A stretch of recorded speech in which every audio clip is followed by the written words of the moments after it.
ये है मेरा फाइनल ब्रेकफास्ट। ये है मेरा स्पेशल डोसा।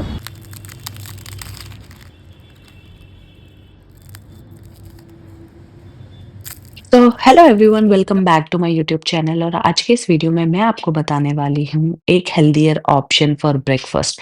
तो इसके लिए मैंने मल्टीपल दालें ली हैं जो कि प्रोटीन से लेस हैं। आप चाहें तो जो दाल आपके घर में अवेलेबल है वो दाल आप ले सकते हैं, बट मेक श्योर करिए कि आप वो दालें लें जिनमें प्रोटीन ज़्यादा होते हैं। तो जैसे कि आप देख सकते हैं, मैंने सारी दालों को ले लिया और मिक्स कर लिया। इनमें चावल डालना बिल्कुल भी ना भूलें, चावल इसका मेन इंग्रेडिएंट है। अब हम इसको अच्छे से मिक्स करके पहले इसको वॉश करेंगे। ये सब मिक्स हो चुका है। आप चाहें तो और भी अगर आपके पास कुछ हेल्दी ऑप्शंस हों तो दालों के, बट मोस्टली इन्हीं दालों में ज़्यादा प्रोटीन होता है और हेल्थ के लिए अच्छी होती है, तो हम ये सारी मिक्स दाल लेते हैं। और हम कभी भी इसमें तुअर दाल मिक्स नहीं करते हैं क्योंकि वो हेल्थ के लिए अच्छी नहीं होती है। अब मैं क्या करूँगी कि इसको पहले पानी डालकर 1 या 2 वॉश से इसको अच्छे से धो लूँगी, क्योंकि ये दुकान में बहुत गंदी रहती है। तो अगर आप अभी देखेंगे ये बहुत जल्दी पानी गंदा हो जाएगा।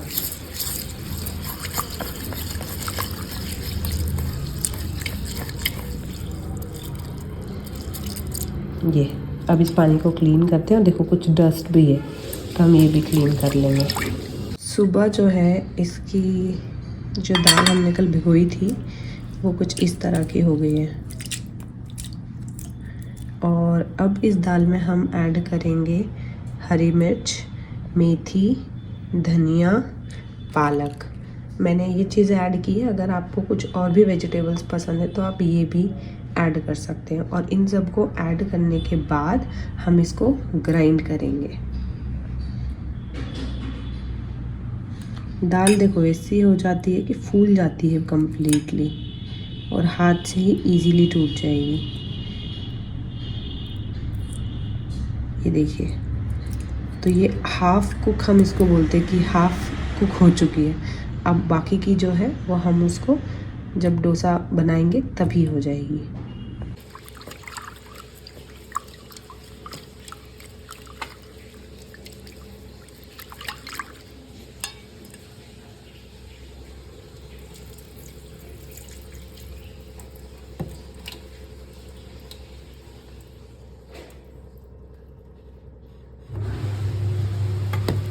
इस तरह से अगर आपको दिख रहा है कि पानी अभी भी बहुत बार गंदा हो रहा है तो आप और इसको वॉश कर लीजिए।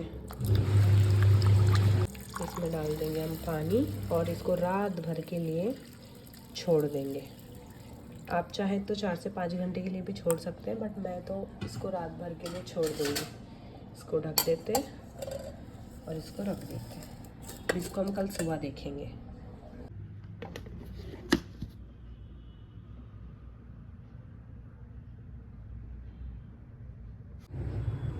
अब मैंने दाल को पहले ग्राइंड कर लिया है। अब बाकी की चीज़ें मैं इसमें अब डालूँगी ताकि सब कुछ बहुत ही अच्छे से मिक्स हो जाए। पालक इज़ ऑप्शनल, अगर आपको पसंद है तो डालिए, नहीं पसंद है तो ना डालिए। मैं पालक मेथी दोनों डालती हूँ क्योंकि दोनों ही हेल्थ के लिए बहुत अच्छी होती है। इससे टेस्ट थोड़ा सा चेंज होता है, तो आप अगर चाहें तो सिर्फ मेथी भी डाल सकते हैं। मुझे दोनों ही पसंद है तो मैं दोनों ही डाल रही हूँ। अब हम इसमें डालेंगे थोड़ा सा ब्लैक पेपर। ये मैं इस तरह से बनाती हूँ ताकि आपको इसमें कुछ भी अलग से लेकर ना खाना पड़े। आप चाहे तो सांभर के साथ खा सकते हैं और नहीं तो फिर आप डायरेक्ट भी खा सकते हैं। ये है सॉल्ट, तो इसमें हम डालेंगे थोड़ा सा सॉल्ट। अब हम इसको वापस ग्राइंड करेंगे और अब इस मिक्सचर को हम वापस ग्राइंड कर लेंगे। ग्राइंड करने के बाद पेस्ट मेरा रेडी हो चुका है। अब मैं इसको एक कंटेनर में निकाल लूँगी। आप कंसिस्टेंसी देख सकते हैं। अब मैं इसको एक अलग कंटेनर में निकाल लेती हूँ।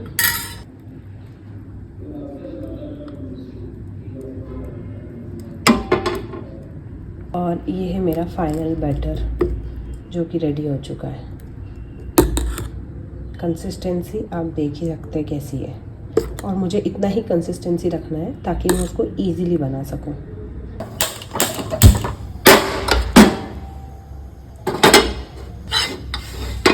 अब मैंने जो है तवा रख दिया है। हमें जो फ्लेम है वो बनाते समय थोड़ा मीडियम रखना है, बट इनिशियली हमको थोड़ा हाई फ्लेम पे तवे को एकदम गर्म करना है। उसके बाद हम सबसे पहले इस पे लगाएंगे थोड़ा सा घी, जिससे कि इस पे थोड़ा सा मॉइस्चर बन जाएगा। और उसके बाद हम इस पे डालेंगे पानी और फिर कपड़े से इसको पूरी तरह से साफ़ कर देंगे। तो इससे होगा ये कि एकदम से हीट नॉर्मलाइज होगी और वो जो टाइम रहेगा उसी पे हम इस पे डोसा डालेंगे। तो चलिए अभी पहले घी लगा देते हैं इस पर। घी भी किस तरह लगेगा इस पर मैं वो भी बता देती हूँ। घी इस पे हल्का सा इस तरह से लगाइए आप,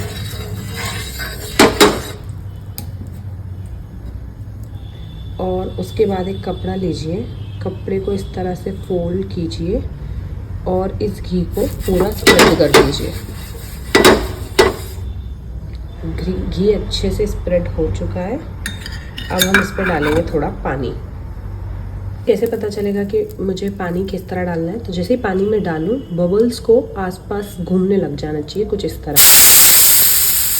आप देख सकते हैं। अब फटाफट से मैं इसको साफ़ करूँगी, फ्लेम को मैं कम करूँगी एंड अब मैं डाल दूँगी अपना बैटर इस पर।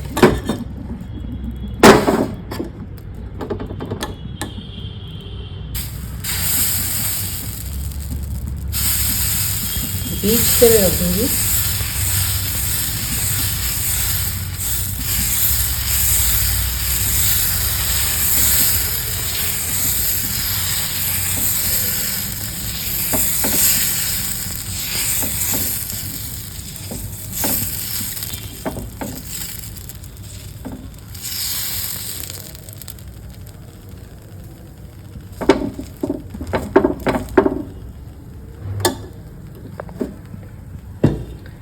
ये डोसा सीखने में मुझे बहुत ज़्यादा टाइम लगा है। पहले मुझसे ऐसा चिपक जाता था कि पूरा बाहर ही आ जाता था।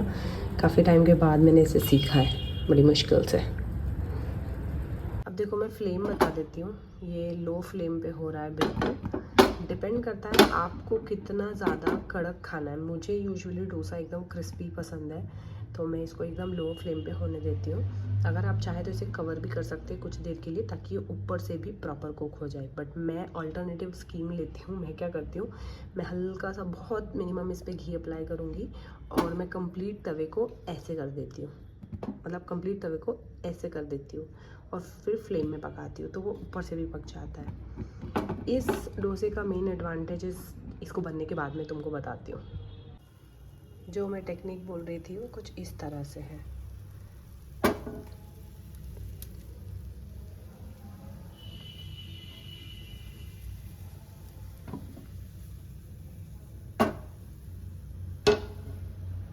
तो इससे क्या होगा, ये थोड़ा सा ऊपर से भी जो अंडर कुक है वो भी कुक हो जाता है। अगर आप इस पे चाहें तो आप घी अप्लाई कर सकते हैं। मैं थोड़ा सा मिनिमम घी जैसे आप दे सकते हैं, मैंने अप्लाई किया हुआ है, क्योंकि उससे मुझे और टेस्टी लगता है। पर मैं प्रेफर करती हूँ कि इसको एकदम लो फ्लेम पे ही होने दें, क्योंकि ये सिर्फ चावल वाला डोसा नहीं है।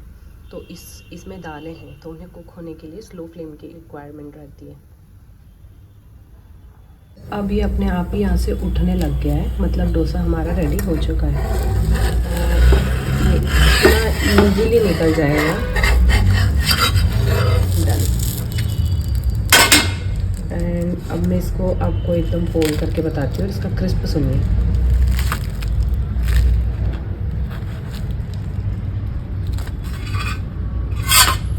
सो ये है मेरा स्पेशल डोसा। अगला डोसा बनाते हैं हम लोग।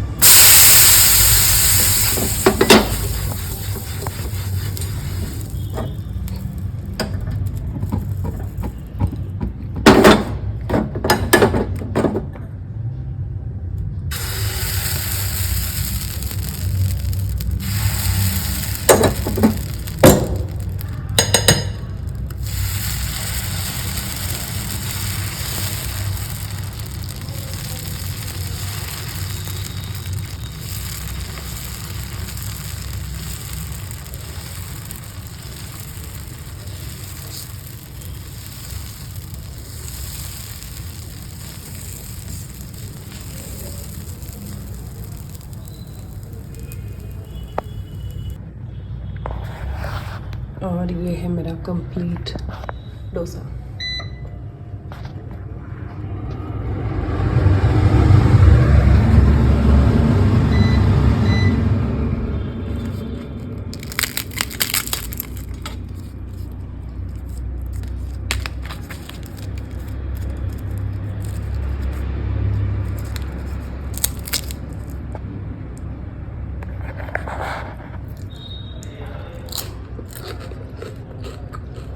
बहुत टेस्टी है, मतलब मुझे ऐसा ही पसंद है।